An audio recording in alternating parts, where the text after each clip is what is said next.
Hello, welcome teachers club PSC. എല്ലാ പ്രിയപ്പെട്ട അധ്യാപക സുഹൃത്തുക്കൾക്കും ഉദ്യോഗാർത്ഥികൾക്കും ടീച്ചേഴ്സ് ക്ലബ് PSCയിലേക്ക് സ്വാഗതം. ഈ ഒരു വീഡിയോ നമ്മുടെ ഇപ്പോൾ അഡ്മിഷൻ എടുത്തിരിക്കുന്ന നമ്മുടെ പ്രിയ അധ്യാപക സുഹൃത്തുക്കൾക്കും ഉദ്യോഗാർത്ഥികൾക്ക് വേണ്ടിയും ഇനി അഡ്മിഷൻ എടുക്കാൻ താല്പര്യമുള്ളവർക്ക് വേണ്ടിയും അല്ലെങ്കിൽ തന്നെ ഈ KVS, NVS, EMRS പോലുള്ള എക്സാമിന് പ്രിപ്പയർ ചെയ്യുന്ന എല്ലാവർക്കും വേണ്ടിയിട്ടുള്ളതാണ്. ഇത് ഒരു സെക്ഷൻ മാത്രമാണ്, സയൻസ് സെക്ഷൻ. അതുപോലെ ആർട്സ് സെക്ഷനും ഇതേപോലൊരു വീഡിയോ വരുന്നുണ്ട്. അവർ വിഷമിക്കേണ്ട കാര്യമില്ല. ഓക്കെ, എന്നാലും ഒരുമിച്ച് രണ്ടും ആർട്സിന്റെയും സയൻസിന്റെയും കാര്യങ്ങളെല്ലാം കൂടെ ഒരുമിച്ച് ഞാനിതിൽ ഈ വീഡിയോയിൽ പറയുന്നതാണ്. അതിൽ ആദ്യമേ ഒരു കാര്യം പറയാം. എന്താണെന്ന് പറഞ്ഞു കഴിഞ്ഞാൽ, നിങ്ങൾ ഈ വീഡിയോ മാക്സിമം ലൈക്ക് ചെയ്യുകയും ഹൈപ്പ് ചെയ്യുകയും ഷെയർ ചെയ്യുകയൊക്കെ ചെയ്യുക. അറിഞ്ഞുകൂടാത്തവർ അറിയട്ടെ. ഓക്കെ ഓക്കെ അതില് ഒന്നാമതായിട്ട് പറയേണ്ടത് KVS, NVS, EMRS, sorry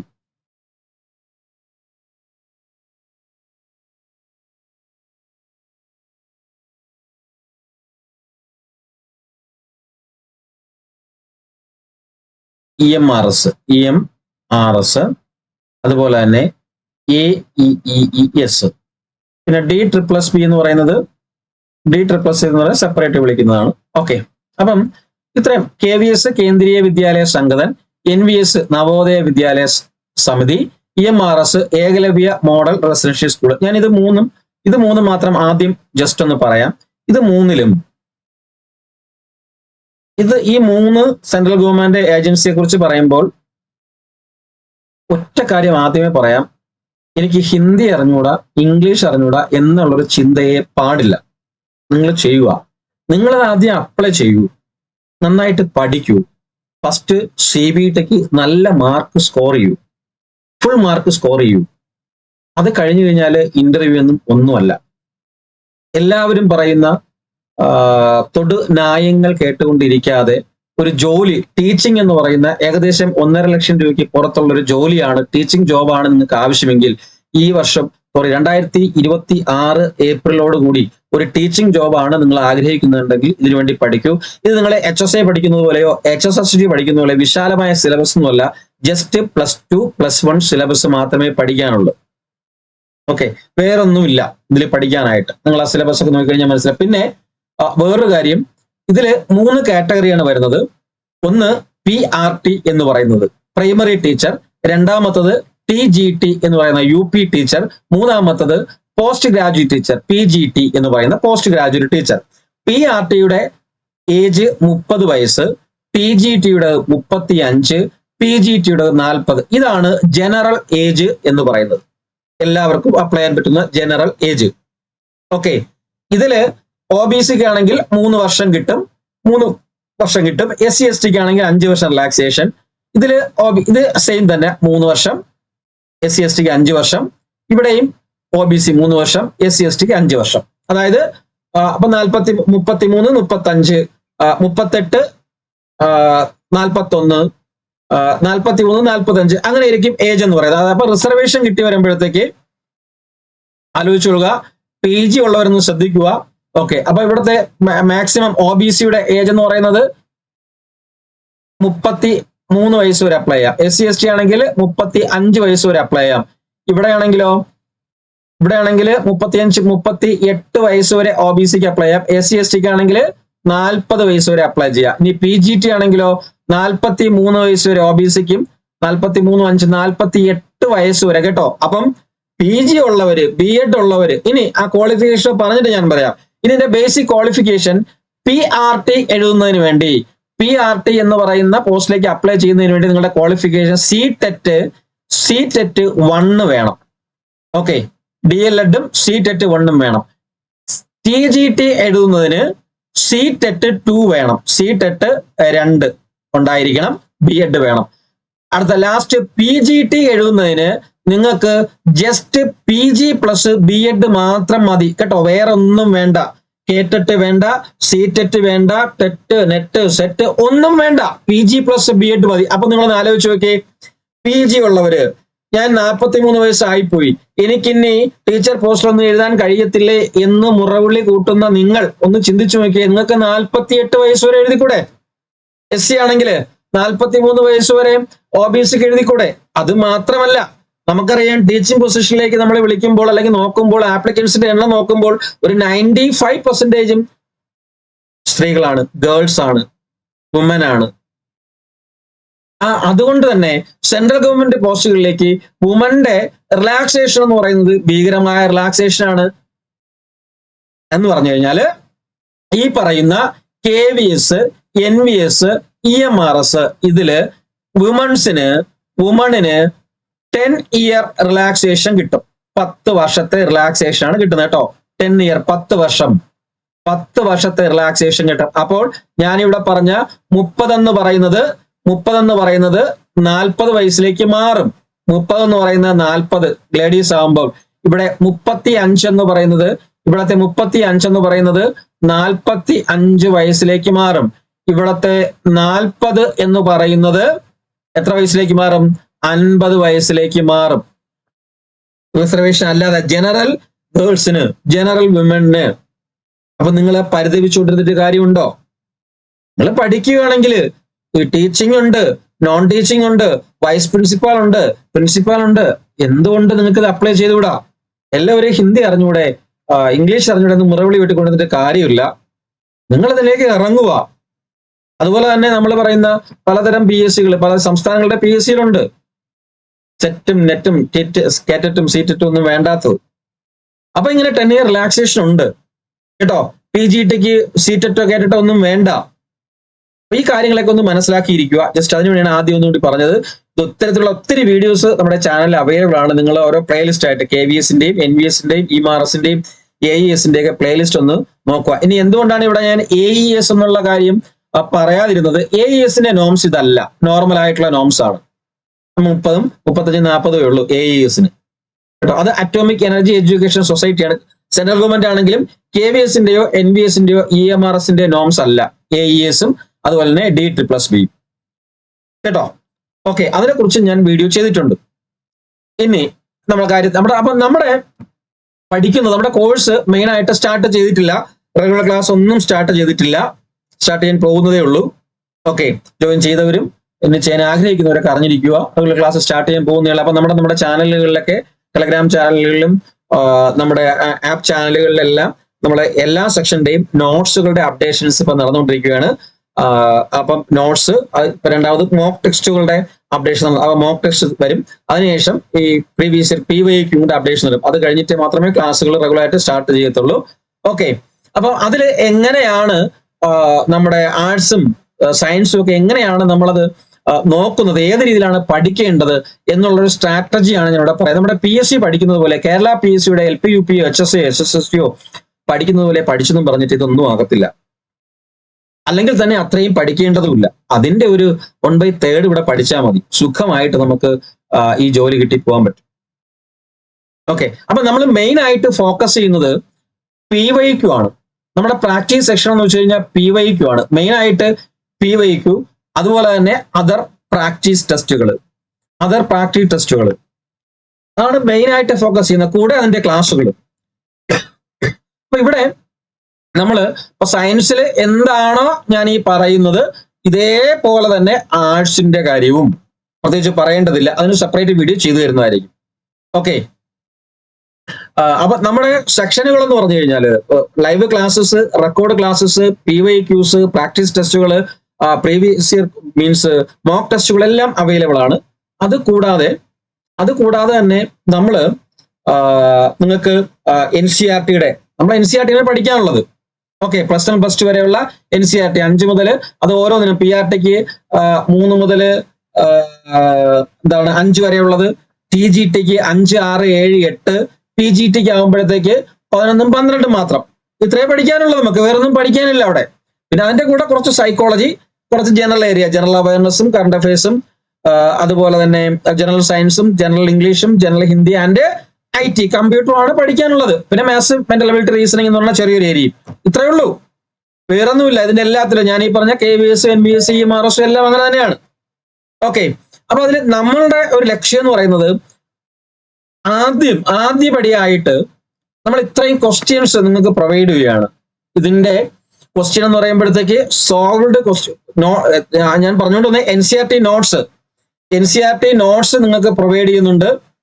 NCERTയുടെ not, അതായത് അതിന്റെ നോട്ട് മീൻസ് നമ്മുടെ ടെസ്റ്റ് ബേസ്ഡ് ആയിട്ടുള്ള നോട്ട്സുകള്, PDF നോട്ട്സുകള്, ഇതിന്റെ തന്നെ നമ്മൾ ക്ലാസ് എടുക്കുന്ന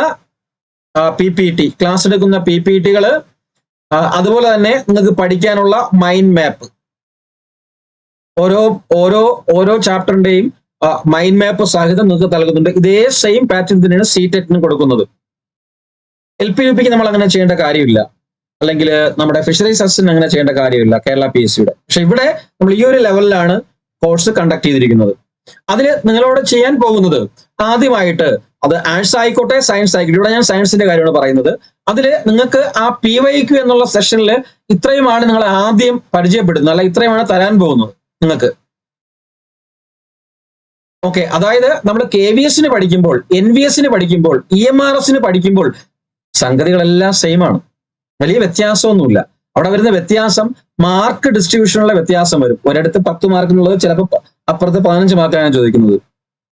KVയിൽ 10 മാർക്കിന് ചോദിക്കുന്നത് NVയിൽ വരുമ്പോൾ 5 മാർക്ക് ആവും. അങ്ങനെയൊക്കെ ഒരു വ്യത്യാസം. പിന്നെ KVSന് നെഗറ്റീവ് മാർക്കിംഗ് ഇല്ല. NVSനും നവോദയ വിദ്യാലയത്തിനും ഏകലവ്യ വിദ്യാലയത്തിനും മാത്രമാണ് എന്തുള്ളത്, നെഗറ്റീവ് മാർക്കിംഗ് ഉള്ളത്, കേരള PSCയെ പോലെ. ഓക്കെ, അപ്പൊ ഇതിലേക്ക് വരാം. ഇതില് നമ്മൾ ഇത്രയും ചോദ്യംസ്, അതായത് DSSB TGT natural science 2014-2021, PGT physics, PGT chemistry, PGT biology, TGT science, അത് എല്ലാം D++B ആണ്.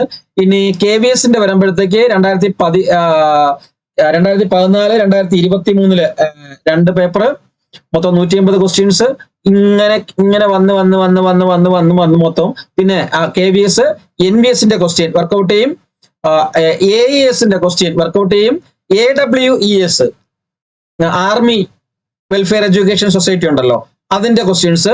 പിന്നെ ബീഹാറിലെയും കുറച്ച്, അത് സെയിം നമ്മുടെ പാറ്റേണിലാണ്. ഇപ്പോഴും വിളിച്ചിട്ടുണ്ട് ബീഹാറിലെ, ഞാൻ അത് നോട്ടിഫിക്കേഷൻ നിങ്ങൾക്ക് തരാം, വേറൊരു വീഡിയോ ചെയ്തു തരാം. അതുപോലെ EMRSന്റെ ക്വസ്റ്റ്യൻസും എല്ലാം കൂടി ഏകദേശം 78 ക്വസ്റ്റ്യൻസ് ഉണ്ട്. ആദ്യപടിയായിട്ട് നമ്മൾ ചെയ്യുന്നത് ഏകദേശം 78 ചോദ്യങ്ങൾ. 78 ചോദ്യങ്ങളിൽ 78 ചോദ്യ പേപ്പറുകൾ. അതിൽ ഇപ്പം DSSB D++B TGT natural science 2014-ലെയും 2021-ലെയും നോക്കിക്കഴിഞ്ഞാൽ 1400 ക്വസ്റ്റ്യൻസ് ഉണ്ട്. അപ്പൊ അങ്ങനെ ഓരോന്നും എടുത്തു കഴിഞ്ഞാൽ മൊത്തം നമ്മൾ ചെയ്യാൻ പോകുന്നതിൽ 8210 ചോദ്യങ്ങളാണ് വരുന്നത്. 8210. ഇത് തന്നെ നിങ്ങൾ പഠിച്ചു കഴിഞ്ഞാൽ നിങ്ങൾ ഓൾറെഡി കട്ട് ഓഫും കടന്ന് റാങ്കിങ് പൊസിഷനിലേക്ക് എത്തും. ഇത് മാത്രം പഠിച്ചാൽ മതി സത്യത്തിൽ, കൂടെ ക്ലാസ്സുകളും കൂടി. ഇത് വർക്കൗട്ട് ചെയ്ത്, ഇതൊരു 2-3 തവണ വർക്കൗട്ട് ചെയ്താൽ മതി ഫുള്ള്. ഓക്കെ, അപ്പൊ ഇതാണ് നിങ്ങൾക്ക് തരാൻ പോകുന്നത്. ഉടനെ തന്നെ ഞാൻ പറഞ്ഞ നമ്മുടെ ആപ്പ് ചാനലുകളിൽ, ടെലഗ്രാം ചാനലുകളിൽ അപ്ഡേറ്റ് ചെയ്ത് തരും. ഇപ്പം നമ്മൾ നോട്ട്സ് അപ്ഡേറ്റ് ചെയ്തു, ഇനി മോക്ക് ടെസ്റ്റുകൾ അപ്ഡേഷൻ നടന്നുകൊണ്ടിരിക്കുന്നു. അടുത്തത് ഇതാണ് അപ്ഡേറ്റ് ചെയ്യുന്നത്. അതിനുശേഷം നമ്മുടെ ക്ലാസ്സുകളും റെഗുലർ ആയിട്ട് സ്റ്റാർട്ട് ചെയ്യുന്നതായിരിക്കും. ഓക്കെ, അതിന്റെ ഒരു ട്രെൻഡ് ഇതേപോലെ തന്നെ ആഴ്സും ഉണ്ട്.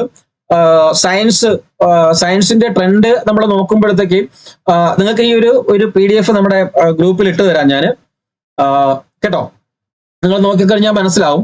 ഇതെന്ന് വെച്ച് കഴിഞ്ഞാല് നമ്മുടെ NCERTയുടെ ചാപ്റ്ററുകളുടെ പേരുകളാണ്. ഈ ക്വസ്റ്റ്യൻ അനാലിസിസ് ചെയ്തപ്പോഴത്തേക്ക് ഈ പറഞ്ഞ ഇത്രയും ക്വസ്റ്റ്യൻസ് 78 ചോദ്യ പേപ്പറുകൾ അനാലിസിസ് ചെയ്ത്, അല്ലെങ്കിൽ 8210 ചോദ്യങ്ങൾ അനാലിസിസ് ചെയ്തപ്പോഴത്തേക്ക് അതിൽ ഓരോ പാർട്സിൽ നിന്നും എത്രത്തോളം ക്വസ്റ്റ്യൻസ് ചോദിച്ചിട്ടുണ്ട്, അത് ഫിസിക്സ് ആയിക്കോട്ടെ, കെമിസ്ട്രി ആയിക്കോട്ടെ, ബയോളജി ആയിക്കോട്ടെ, എത്രത്തോളം ചോദ്യങ്ങൾ അതിൽ നിന്ന് ചോദ്യമായിട്ട് വന്നിട്ടുണ്ട്, എത്രത്തോളം റിപ്പീറ്റ് ചെയ്തിട്ടുണ്ടെന്നുള്ളതാണ് ഇവിടെ ഒരു പൈ ചാർട്ടിലും അതുപോലെ തന്നെ നമ്മൾ ബൈ ഗ്രാഫ് ആയിട്ടും ഞാൻ ഇവിടെ കൊടുത്തിരിക്കുന്നത്.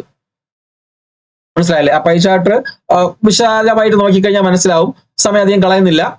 ഞാനിവിടെ ആ ഗ്രാഫിലേക്ക് വരുമ്പോഴത്തേക്ക് ഇവിടെ ഏറ്റവും 302 ചോദ്യങ്ങൾ കാർബൺ കോമ്പൗണ്ട്സ്. നിങ്ങളുടെ ഒരു പ്രീവിയസ് ഇയർ ക്വസ്റ്റ്യൻ, അത് KVSന്റെയോ NVSന്റെയോ EMRSന്റെയോ ആയിക്കോട്ടെ, AESന്റെ ആയിക്കോട്ടെ, AWESന്റെ ആയിക്കോട്ടെ, ബീഹാർ PSCയുടെ ആയിക്കോട്ടെ, EMRSന്റെ ആയിക്കോട്ടെ, നിങ്ങൾ നോക്കിക്കഴിഞ്ഞാൽ ഏറ്റവും കൂടുതൽ ചോദിച്ചിരുന്ന കെമിസ്ട്രിയിൽ കാർബൺ ആൻഡ് ഇറ്റ്സ് കോമ്പൗണ്ട്സ് എന്ന് പറഞ്ഞിട്ട്, മീൻസ് നമ്മൾ ഓർഗാനിക് കെമിസ്ട്രിയുമായിട്ട് റിലേറ്റ് ചെയ്തിട്ട് വരുന്ന അതിൽ നിന്നാണ് ഏറ്റവും ക്വസ്റ്റ്യൻസ് 392 ചോദ്യങ്ങൾ ചോദിച്ചിരിക്കുന്നത്. ഇത് ഞാൻ ഉദ്ദേശിക്കുന്നത് TGT science and TGT science and PGT ബയോളജിയാണ് കേട്ടോ. PGT ബയോളജിയാണ്, ഇത് രണ്ടുമാണ് ഉദ്ദേശിക്കുന്നത്. പിന്നെ TGT science, PGT biology, PGT physics, PGT chemistry, PGT maths, PGT maths, ഇങ്ങനെയുള്ള സയൻസ്. അതായത് TGT സയൻസ് മാത്രമേ ഉള്ളൂ. PGT biology, PGT chemistry, PGT physics, PGT maths. ഇനി ഇതേപോലെ തന്നെ ക്വസ്റ്റ്യൻസും ഇതിന്റെ പഠനവും വെച്ചിട്ട് നിങ്ങൾക്ക് തരുന്നുണ്ട്. അത് ആർട്സുകാർക്ക്, അതായത് PGT commerce, PGT history, PGT economics, PGT political science, അത്തരത്തിലുള്ള ബാച്ചുകളിലേക്കും. ഓക്കെ, അപ്പൊ ഇത് നമ്മൾ ഓരോന്നായിട്ട് ശ്രദ്ധിച്ചു കഴിഞ്ഞാൽ നോക്കിക്കഴിഞ്ഞു. ഇപ്പൊ motion, force and Newton's law, gravitation, work, energy and power, sound, fluctuation, light, effects of current, ഇങ്ങനെ പോയി എല്ലാം ഉണ്ട്. കെമിസ്ട്രി മാത്രമല്ല, chemistry, physics and biology, tissues. ബയോളജിയിലേക്ക് വരുമ്പോഴത്തേക്ക് ഏറ്റവും കൂടുതൽ 295 ചോദ്യങ്ങൾ എന്ന് പറഞ്ഞാൽ ഡൈവേഴ്സിറ്റി ഓഫ് ലിവിംഗ് ഓർഗാനിസംസ്. അതങ്ങനെ ചോദിക്കാനുള്ള കാരണം ഡൈവേഴ്സിറ്റി ഓഫ് ലിവിംഗ് ഓർഗാനിസം, എൻവയോൺമെന്റൽ ബയോളജി, മിക്കോളജി, എല്ലാം കൂടി ചെയ്യുന്ന ഒരു ബിഗ് ഏരിയ ആണത്. അത്ര പഠിച്ചു കഴിഞ്ഞാലും മതിയാകാത്ത, ഭയങ്കര രസമുള്ള, എന്നാൽ ഒത്തിരി പഠിക്കാനുള്ള ഒരു ഏരിയ. നമ്മൾ പല എക്സാമുകൾക്കും കളയുന്ന ഒരു ഏരിയ ആണത്. പക്ഷെ ഇവിടെ അത് NCERT-യിലേക്ക് വരുമ്പോൾ ഒത്തിരി ക്വസ്റ്റ്യൻസ് അവിടെ നിന്ന് ചോദിക്കുന്നുണ്ട്. കാരണം എന്ന് വെച്ച് കഴിഞ്ഞാൽ, അങ്ങനെ ചോദിക്കാനുള്ള കാരണം എന്താണെന്ന് വെച്ച് കഴിഞ്ഞാൽ, ഈ ഒരു സ്ഥലത്ത് നിന്ന് നമുക്ക് കറണ്ട് അഫയേഴ്സ് റിലേറ്റഡ് ആയിട്ടുള്ള, CA റിലേറ്റഡ് ആയിട്ടുള്ള ക്വസ്റ്റ്യൻസ് നമുക്ക് ഇൻക്ലൂഡ് ചെയ്യാൻ പറ്റും. നിങ്ങൾ ആ പ്രീവിയസ് ഇയർ ക്വസ്റ്റ്യൻ നോക്കിയാൽ മതി, സാമ്പിള് എടുത്ത് നോക്കിയാൽ കഴിഞ്ഞാൽ അറിയാൻ പറ്റും. വിത്ത് റിലേറ്റഡ് ടു അന്നത്തെ എന്താണോ റിലേറ്റീവ് ചോദിച്ചത്, എന്തെങ്കിലും ലോസോ, എൻവയോൺമെന്റൽ ലോസോ, എൻവയോൺമെന്റൽ പ്രൊട്ടക്ഷൻ ലോസോ, അല്ലെങ്കിൽ എന്തെങ്കിലും മീൻസ് റെഡ് ഡേറ്റ ബുക്കിനെ കുറിച്ചോ, അങ്ങനെയൊക്കെ ഉള്ള ഒരുപാട് കറണ്ട് അഫയേഴ്സ് റിലേറ്റഡ് ക്വസ്റ്റ്യൻസ് അവിടെ നിന്ന് ചോദിക്കുന്നുണ്ട്. ഓക്കെ, അതാണ് ആ 295 വരുന്നത്. ഓക്കെ, കെമിസ്ട്രിയിൽ ഞാൻ ഈ പറഞ്ഞ കാർബൺ ആൻഡ് ഇറ്റ്സ് കോമ്പൗണ്ട് ആണ്. അതുപോലെ തന്നെ ഫിസിക്സിലേക്ക് വരുമ്പോൾ എഫക്ട്സ് ഓഫ് കറണ്ട് ആണ്. കറണ്ട് ഇലക്ട്രിസിറ്റിയുമായിട്ട് ബന്ധപ്പെട്ടുള്ള ക്വസ്റ്റ്യൻസ് ആണ് ഏറ്റവും. കറണ്ടും അതുപോലെ തന്നെ matter, nature and behaviour, States of matter എന്ന് പറയുന്ന ഈ ഒരു ഏരിയ. പിന്നെ ബയോളജിയിലെ അടുത്ത ലൈഫ് പ്രോസസ് ആണ്. എല്ലാവരും കോമൺ സബ്ജക്ട് ഏരിയ ആണ് ഏറ്റവും കൂടുതൽ ചോദിച്ചിരിക്കുന്നത്. 190 റീപ്രൊഡക്ഷൻ, നമ്മൾ ജസ്റ്റ് സ്റ്റാർട്ട് ചെയ്തതും റീപ്രൊഡക്ഷനിലാണ്. ജസ്റ്റ് ഒരു സിമ്പിൾ ക്ലാസ് നമ്മൾ എടുത്തത് റീപ്രൊഡക്ഷന്റെ ഏരിയയായിട്ട് ബന്ധപ്പെട്ട് ആണ് എടുത്തത്. അതുപോലെ തന്നെ control, nerve system, control and coordination. പിന്നെ വരുന്നത് അവർ എൻവയോൺമെന്റ്, കണ്ട എൻവയോൺമെന്റ് സെയിം. ആ ഡൈവേഴ്സിറ്റി ഓഫ് ലിവിംഗ് ഓർഗാനിസംസ് എന്ന് പറയുന്ന ഈ ഡൈവേഴ്സിറ്റി ഓഫ് ലിവിംഗ് ഓർഗാനിസം എന്ന് വെച്ചാൽ ഫുൾ ത്രൂ ഔട്ട് ആണ്. നമ്മുടെ ഫൈലോ, മോഡറിംഗ്, ക്ലാസ് എഞ്ചിൻ, ഇങ്ങനെ പോയി എൻവയോൺമെന്റൽ ബയോളജി വരെ നിൽക്കുന്ന ഒരു ഏരിയ. ഓക്കെ, അപ്പം ഇങ്ങനെ വിശകലനം ചെയ്ത് തന്നെ നമ്മൾ പഠിക്കുകയും, ഞാൻ ഈ പറഞ്ഞ ഇപ്പൊ ഇവിടെ കാണിച്ചു തന്ന ഈ 8,000 എന്താ പറയാ 210 ചോദ്യങ്ങള്, നമ്പർ ഓഫ് ക്വസ്റ്റ്യൻസ്, അതിൽ 78 ക്വസ്റ്റ്യൻ പേപ്പേഴ്സ്, ഇത്രയും നിങ്ങൾ 1, 2, 3 തവണ റിപ്പീറ്റ് ചെയ്ത് പഠിക്കുകയാണെങ്കിൽ അത് മതി. അതിനോടൊപ്പം ബാക്കി ക്ലാസ്സുകളും പ്രാക്ടീസ് ടെസ്റ്റ്, ഇതേപോലെ ഈ 8,000-ഓളം ക്വസ്റ്റ്യൻസുകളുണ്ട്. കൂടാതെ ഇത്രയും തന്നെ പ്രാക്ടീസ് ടെസ്റ്റുകൾ നിങ്ങൾക്ക് തരുന്നതായിരിക്കും. That is mock test. Previous year question അല്ല, PYQ അല്ല, ഈ PYQ അല്ല, ഇതല്ലാതെയുള്ള മോക്ക് ടെസ്റ്റുകളും നിങ്ങൾക്ക് തരുന്നുണ്ട്. Mock test. ഓക്കെ, നിങ്ങളത് ഇപ്പൊ ക്ലാസ് ചേർന്നവർക്ക് അറിയാൻ പറ്റും. നിങ്ങളുടെ ടെലഗ്രാം ചാനലുകളിൽ അത് അപ്ഡേറ്റ് ആയിക്കൊണ്ടിരിക്കുന്നു. നിങ്ങൾ വരികയും ഹെഡിങ്സ് ഇട്ടുകൊണ്ട് ഇപ്പൊ മോക്ക് ടെസ്റ്റ് എന്ന് പറഞ്ഞ ഹെഡിങ്സ് വന്ന് കാണും. അതില് ആ മോക്ക് ടെസ്റ്റുകളെല്ലാം അപ്ഡേറ്റ് ആയിട്ട് വരും. PRT, TGT, PGT എന്ന് പറഞ്ഞു സെപ്പറേറ്റ് ആയിട്ട് തന്നെ അപ്ഡേറ്റ് ആയിട്ട് വരും. അത് ഓരോ ഗ്രൂപ്പുകളിലേക്കും കേട്ടോ. കാരണം നമുക്ക് 3 ഗ്രൂപ്പുകളുണ്ട്. ജനറൽ ഒരു സെക്ഷൻ ഗ്രൂപ്പ് ഉണ്ട്, സൈക്കോളജിയുടെ ഒരു സെക്ഷൻ ഗ്രൂപ്പ് ഉണ്ട്, മീൻസ് ടെലഗ്രാം ചാനലുണ്ട്, പ്രൈവറ്റ് ടെലഗ്രാം ചാനലുണ്ട്. അതുപോലെ തന്നെ നിങ്ങളുടെ സബ്ജക്ട് ബേസ് ആയിട്ടുള്ള ടെലഗ്രാം ചാനലുകളുണ്ട്. അപ്പൊ അതിൽ ഓരോന്നും 1 by 1 ആയിട്ട് അപ്ഡേറ്റ് ചെയ്യും. അതിന്റെ കൂടെ ഞാൻ പറഞ്ഞ CTET-ന്റെയും ഫിഷറീസിന്റെയും ഒക്കെ അപ്ഡേറ്റ് ആവും, LP UP-യുടെ അപ്ഡേറ്റ് ആവും. അതിങ്ങനെ അല്ലെന്നേ ഉള്ളൂ. ഓക്കെ, അപ്പൊ അത് തരുന്നതായിരിക്കും.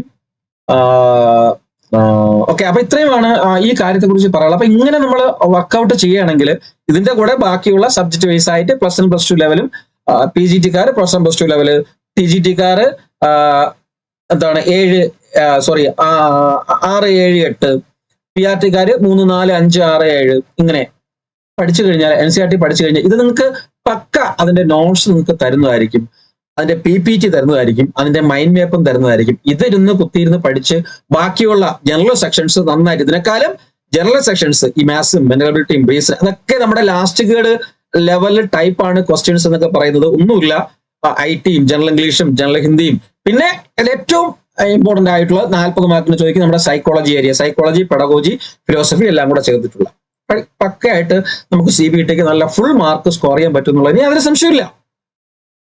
ഓക്കെ, പിന്നെ നിങ്ങൾ വീണ്ടും വീണ്ടും ഇതില് തയ്യാറാകുന്നവർ, ക്വാളിഫൈഡ് ആയിട്ടുള്ള ഒരു ഡിഫൻസ് മെക്കാനിസം എന്നുള്ള രീതിയിൽ നിങ്ങൾ പൊയ്ക്കൊണ്ടിരുന്നു കഴിഞ്ഞാൽ, അതായത് നമ്മൾ പറ്റാത്ത ഈ നമ്മൾ റാഷണലൈസേഷൻ എന്ന് പറയുന്ന അല്ലെ, റാഷണലൈസേഷനിൽ വരുന്ന 3 കാര്യങ്ങളുണ്ട്. അതിലൊന്നാണ് ഏറ്റവും ഇമ്പോർട്ടന്റ് ആയിട്ടുള്ളതാണ് സോർഗ്രേപ്പിസ് എന്ന് പറയുന്നത് അല്ലെ, പുളിക്കുന്ന മുന്തിരിങ്ങ ശൈലി എന്ന് പറയുന്ന കാര്യം അല്ലെ, കിട്ടാത്ത മുന്തിരി പുളിക്കും.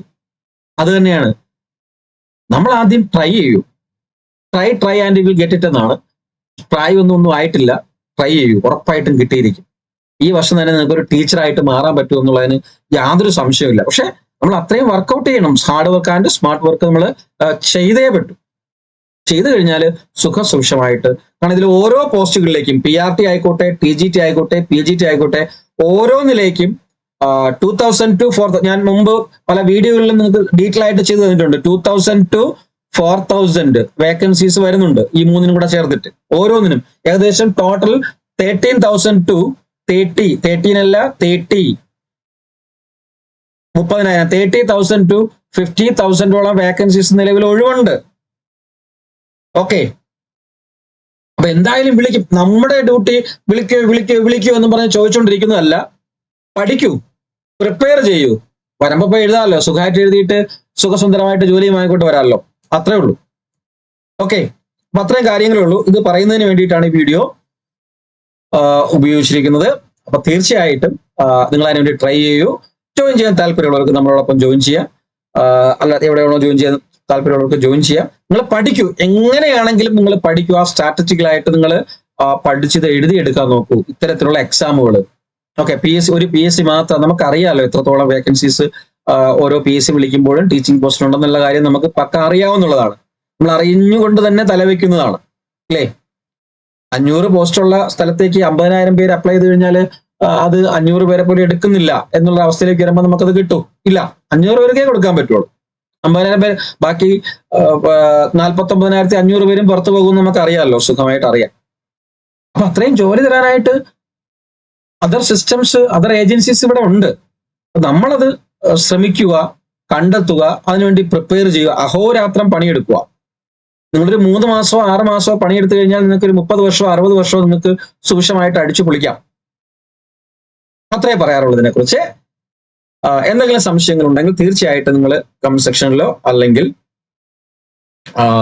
എന്ത് ചെയ്യുക, താഴെ കാണുന്ന നമ്പറിൽ അല്ലെങ്കിൽ ഈ നമ്പറിൽ ഇവിടെ കൊടുത്തിട്ടുണ്ട് 77 36 75 04 73 പറയുന്ന നമ്പറിലേക്കോ നിങ്ങൾക്ക് എന്ത് ചെയ്യാം, വാട്സപ്പ് മെസ്സേജിലൂടെയൊക്കെ സംശയങ്ങൾ ചോദിക്കാം, അല്ലെങ്കിൽ വിളിക്കാം. തീർച്ചയായിട്ടും നിങ്ങൾ വിളിക്കുക. സംശയമുള്ളവർ എത്ര തിരക്കായിരുന്നു കഴിഞ്ഞാലും അന്നേരം കോൾ എടുക്കാൻ പറ്റില്ലെങ്കിൽ തിരിച്ച് നിങ്ങൾക്ക് റിപ്ലൈ കിട്ടുന്നതായിരിക്കും, തിരിച്ചു വിളിക്കുന്നതായിരിക്കും ഉറപ്പായിട്ടും.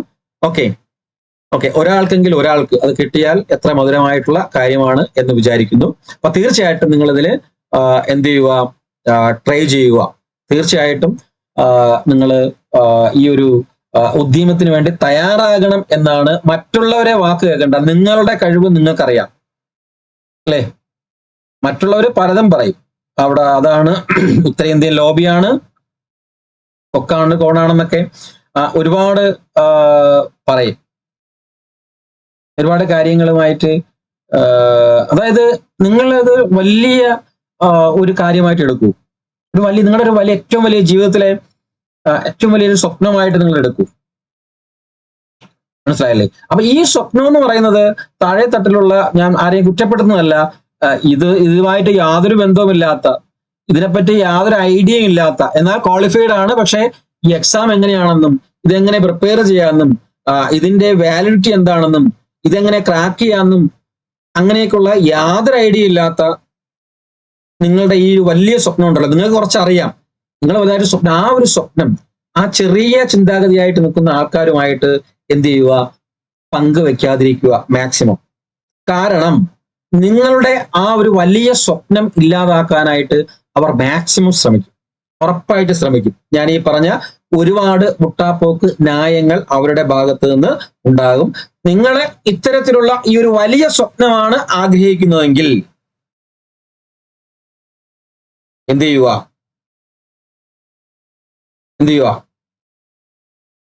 ആ ചെറിയ ചിന്താഗതിയുള്ള ആൾക്കാരുമായി പങ്കുവെക്കാതെ എന്ത് ചെയ്യുക?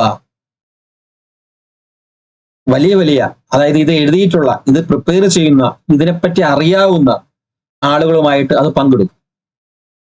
അതായത് വലിയ മനസ്സുള്ള, നിങ്ങളെ മോട്ടിവേറ്റ് ചെയ്യിപ്പിക്കുന്ന, ഇത് അങ്ങനെയാണ്, എഴുതിയ കിട്ടും, അല്ലെങ്കിൽ ഇങ്ങനെയൊക്കെ പഠിക്കണം എന്ന് നിങ്ങളെ ഉദ്ബോധിപ്പിക്കുന്ന, പറയുന്ന, കാരണം നിങ്ങളുടെ കഴിവിനെ മനസ്സിലാക്കാൻ കഴിവുള്ളവരോട് നിങ്ങളിത് ചർച്ച ചെയ്യൂ. ഓക്കെ, നിങ്ങളുടെ ആ വലിയ സ്വപ്നം വീണ്ടും ഒത്തിരി വലുതാകാനായിട്ട് അവർ നിങ്ങളെ സഹായിക്കും, ഇടയാക്കും. ഓക്കെ, അതിന് ചെറിയൊരു ഭാഗമാകാനായിട്ടുള്ള കാര്യമാണ് നമ്മളിവിടെ ചെയ്തുകൊണ്ടിരിക്കുന്നത്. നിങ്ങളുടെ വലിയ സ്വപ്നങ്ങൾ ഒത്തിരി വലുതാക്കി മാറ്റാനായിട്ട് ഉള്ള കാര്യങ്ങളാണ് നമ്മളിവിടെ ചെയ്തു തരുന്നത്. അതിനുവേണ്ടി നിങ്ങൾ ശ്രമിക്കുക. ഓക്കെ, അതായത് ഒരാൾക്ക് കഴിവുണ്ടെങ്കിൽ അയാളെ കൊണ്ട് പറ്റും, നമുക്ക് തന്നെ അറിയാം, എങ്കിൽ അയാളെ മോട്ടിവേറ്റ് ചെയ്യിപ്പിക്കണം. നിങ്ങൾക്ക് ഉള്ള കഴിവുണ്ടല്ല, നിങ്ങളോട് ഓരോരുത്തർ വന്ന് പറയുമ്പോഴത്തേക്ക് തന്നെ വിട്ടിട്ട് പോകുന്നൊരവസ്ഥ വരരുത്. ഓക്കെ, അപ്പം ഇത്ര കാര്യങ്ങളെ നിങ്ങളോട് പറയാനുള്ളൂ. വീഡിയോ കണ്ടതിന് താങ്ക് യു. എന്തെങ്കിലും ഉണ്ടെങ്കിൽ ഞാൻ നേരത്തെ പറഞ്ഞ പോലെ ചെയ്യുക. വന്ദേ മാതരം. ജയ് ഹിന്ദ്.